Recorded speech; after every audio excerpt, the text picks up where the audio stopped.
presents Dastak.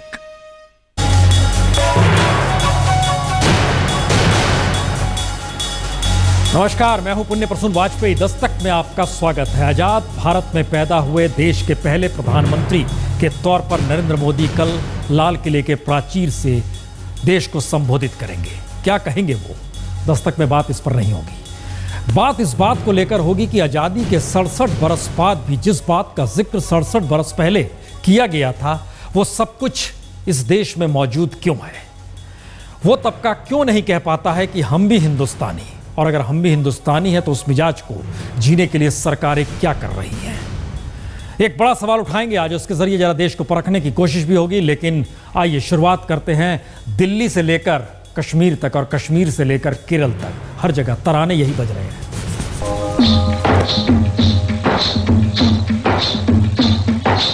दुल्हन चली, हाँ पहन चली हो रे मेरे वतन के लोगों, जरा आँख में भर लो पानी, जो शहीद हुए हैं उनकी ना देखे दुनिया ढोली। दुल्हन चली, वो पहन चली तीन रंग की चोली, मुख चमके जो हिमालय की चोटी,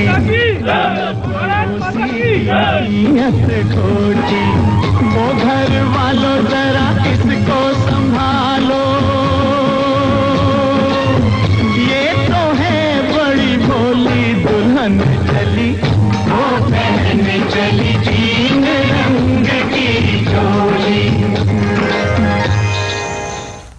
तीन रंग, तिरंगा। तिरंगा लहराने से देश की आजादी के जश्न के साथ खुद को आप जोड़ सकते हैं।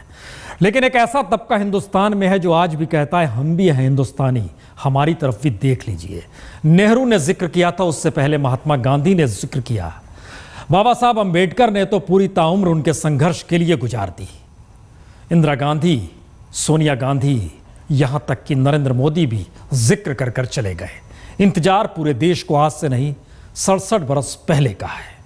चलिए पहेलियां ना बुझाई जाए, सीधे पहली रिपोर्ट पर आते हैं।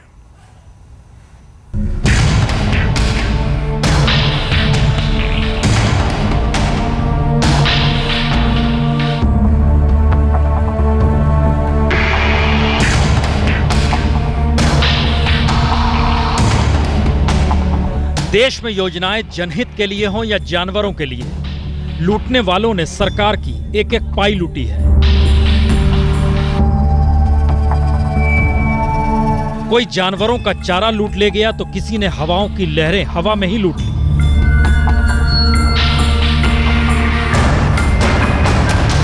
लूट का खेल खेलने वालों ने खेल के नाम पर भी लूटा, और जिसको सरकार की स्कीमों में मौका नहीं मिला तो उसने सरकारी भर्तियों में ही लूट कर दी।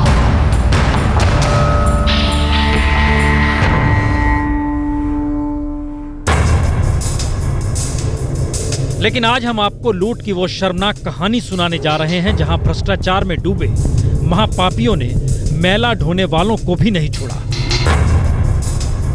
खुली लूट का ये खेल आज हम आपको खुले कैमरे पर दिखाएंगे। तो सुनिए देश की आजादी के मौके पर पूरी आजादी के साथ लूटने वाले सरकारी हुक्मरानों की ये दास्तान। तो वह थोड़े बहुत तो वे लेते ही हैं जी, जो वहाँ बैठे रहते हैं, जो काम करवाता है जिनका थोड़े घने हमें मिलने चाहिए। ऐसे 2-4 हजार रुपए दिए उन्हें। लोन आने के बाद पैसे जब निकालने दिया, जब उसने 5,000 रुपए ले लिया। ये जो हमें लोन मिलता है ये भी रिश्वत देने के बाद मिलता है। तो अब हम इतने गंदे काम को भी अगर कोई लोन या कोई ऐसी चीज योजना लें, उसमें भी रिश्वत दी जाती है। हम फार्म भरने वाले ने ये बोला कि 10,000 रुपये आपको हमें देने पड़ेंगे। हमने ये नहीं पूछा कि क्यों देने पड़ेंगे, हमने फार्म भर दिया है। 3,000 रुपये लैब मैनेजर ने काटे थे कि इसमें बीमे के लिए काट रहे हैं हम आपके।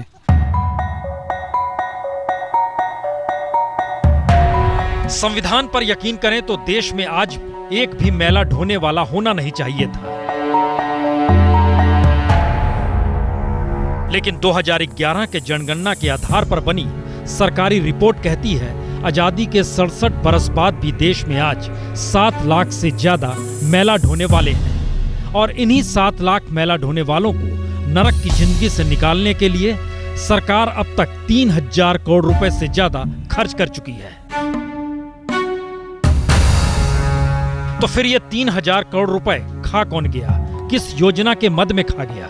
क्योंकि राज्य सरकारों के अलावे केंद्र सरकार के सामाजिक न्याय मंत्रालय ने 20 बरस से समाज के इन सबसे पिछड़े तबके के लिए अलग अलग योजनाएं चलाई हैं।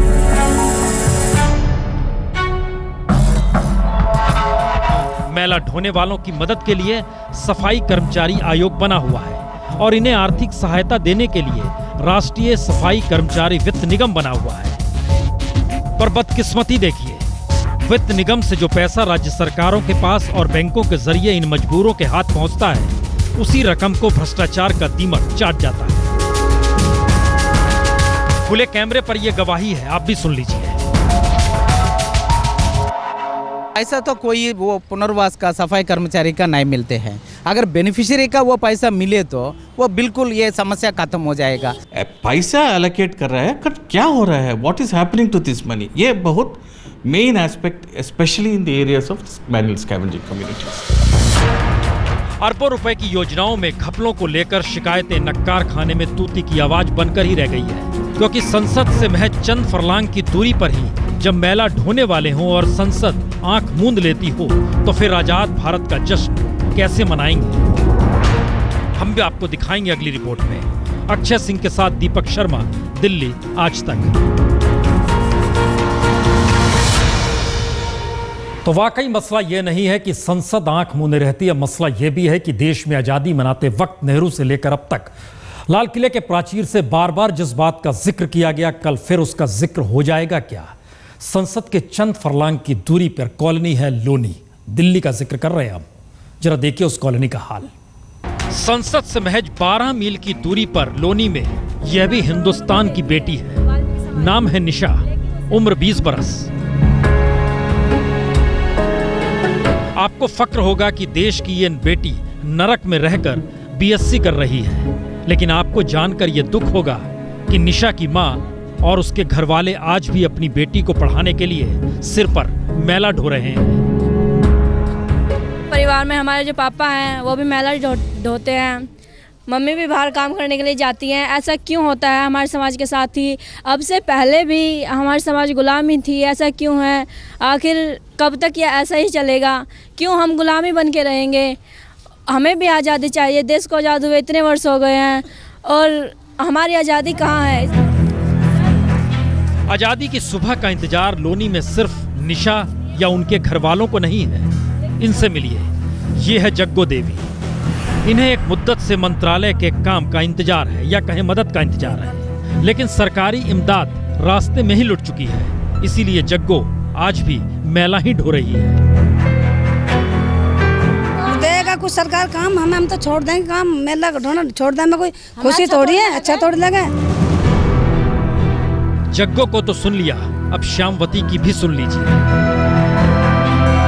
साग सब्जी बेचने का काम है, उसको कोई कर लेंगे, पर इस गंद से तो छुटकारा पावे। इसमें बीमारी बनती है, कीटाणु बनता है, वो हमारे शरीर में जाता है तो हम बीमारी भुगतते हैं। अब जरा सोचिए, इन मैली हथेलियों तक सरकारी इमादत क्यों नहीं पहुंचती? इसके लिए आज तक की टीम ने इसे भी खंगाला और देश के उन राज्यों को भी जिनका मॉडल समूचे देश के लिए विकास का मॉडल माना जा रहा है, लेकिन जो सच सामने आया उसके सामने आजादी भी शर्मिंदा हो जाएगी। अक्षय सिंह के साथ दीपक शर्मा, दिल्ली आज तक। मुश्किल सिर्फ दिल्ली भर की नहीं है, समूचे देश के अलग अलग राज्यों की है। चलिए, जिक्र इस देश में होता है बार बार गुजरात मॉडल का, तो आपको गुजरात मॉडल में जो लोग जीते हैं उसकी स्थिति भी सुन लीजिए। तो काम तो भाई करूँ पण कशु ना हो तो કેટલા વર્ષ થયા કશું મળતું નહીં, એટલે મેં માટો સફાઈ કામ કરવું જ પડે। આટલું ઇન્ટરવ્યુ કેટલી વાર આલ્યું, મરી ગયા તાનનું હાલ કરું છું પણ કશું મળતું નહીં, એટલા માટે સફાઈ કામ કરવું પડે મારે। મારી મમ્મી કરતા હતા। તમને કેટલા વર્ષ કર્યું? એ તો ખાસા વર્ષ થયા। કેટલા વર્ષ તો પણ હશે 30-40 વર્ષ જેવું। हूँ 4 महीना। इधर जो मेन परिस्थिति हमारी है जो गटर लाइन की नहीं है, जो बाहर कचरा भी आता है तो उसके वजह, और जो टॉयलेट बच्चे बाहर बैठते हैं उस पर गटर लाइन की कोई सुविधा नहीं है। फिर हमारी बस्ती में भी गटर लाइन अभी तक पड़ी है लेकिन चालू नहीं हुई है, और ऑर्डर भी पास हुआ है तो अभी तक कोई ने डालने आए नहीं है। मसला सिर्फ गुजरात का नहीं है, मध्य प्रदेश का रीवा शहर, यहाँ की बातें सुनिए। हम तो पूरा परिवार कर रहे हैं, वही बरसों से होगा हम लोग को करते हैं, हम लोग से कर ही रहे हैं। अब क्या करें, जब मदद नहीं कोई करेगा तो करेंगे तो है ही। बहुत ढो रहे हैं, जब सरकार मदद दे देगी ये बंद हो जाएगा, उड़ जाएंगे हम लोग। हाँ, अब इसे नहीं देगी तो इसी तरह गिरे रहेंगे। यहाँ सबकी पीढ़ी बदल गई, 7 पीढ़ी हो गई, अभी भी वही काम में घुसे हैं। हमारे मम्मी पापा भी करते रहे थे मेला ढूंढने काम, और हम लोग भी अब कर रहे हैं देख करके। करीब करीब हम तो देखते आ रहे हैं जब से बचपन से, तो मम्मी पापा को देखे हैं, हम बड़े हुए हैं तो हम भी इसी काम में लग गए। अन्य कोई दूसरा काम ही नहीं मिला, न रोजगार मिला कुछ।